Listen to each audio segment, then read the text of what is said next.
Yes, my people, good day. How you feeling today? This is a video of me putting a fuel pump in the Dodge Ram pickup truck, and I start off this box that I'm taking these lines off right here is the evap canister, and you see me fighting with that clip, that connector right there. Well, Dodge designed a specific type clip that gets filled up with road grime and rocks and dust, and therefore the clip can't work. So I have to be tapping it and then trying to blow some of the dust and the dirt out there so I can get to remove the clip. So it's just one of them things. It's a Dodge thing. It's a domestic thing. Hey, I don't really have this problem working on the Audis or the Mercedes, but I finally got it off. So I got that off, and then after that now I'm going to position the jack under there, transmission jack. You see I have my my ratchet strap. This tank is almost full. The fuel pumps go out when the customer fill it up. So I'm trying to get it up there. But the thing is, the tank is all the way to the top.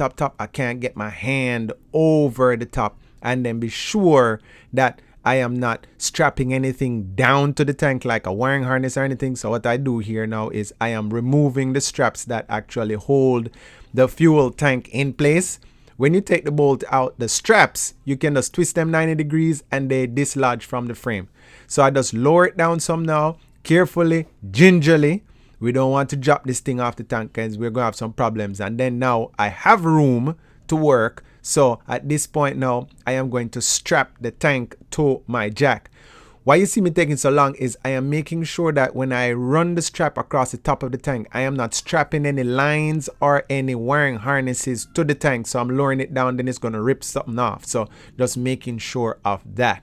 So we're making good progress right here. It's a little bit bulky, but I'm making good progress. This is what it looks like. You see the ring? It is all rusted. So I am not going to reuse that ring. So I use my blower, blow the dust off, then I put some PB blaster on there, and then I hit it a couple times. I'll see if I was be able to get it off without using a tool, but it didn't work. I had to get my universal tool, and it came through in a pinch. So it worked out great for me. So this is the fuel pump now. So now I'm attempting to remove the fuel pump from the tank. I just drained out any excess fuel that's in there. And as you can see, Dodge designed it so that it's almost the exact size of the hole. And I can hardly get it out. So I have to be prying up the edges and the edges and the edges, trying to get this thing out of here. Now I finally get it out and then drain out the other excess fuel. I don't want to have too much fuel sloshing around everywhere. You know, it's a fire hazard. So I chop the top of the old pump off and then reinstall it onto the tank because I want to blow all the extra dirt and dust from off of there, and that's the way I do it. I reuse the part as a specialty tool. You know what I mean? Somebody might go make this as a specialty tool and they'll be like, man, I had thought of that first. You never know. But remember, you saw it here first. Now I'm just blowing off any little extra crud. I don't want no crud in there when I'm installing the new pump. So this is the new pump, but before I put the new pump on, I always like to test it. So I plug it in and then hop in the truck.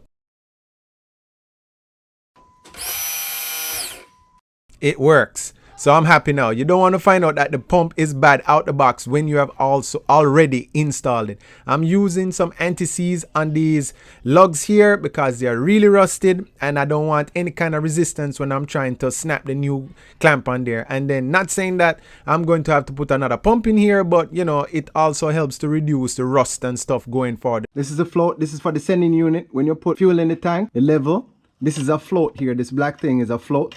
So it floats up, and then when it floats up now, there is a potentiometer here, a sensor that reads the level, and that's how you know when you're at full tank, 3/4 tank, half tank, quarter tank, empty. So this is your fuel gauge right here. That's what does it for you. All right.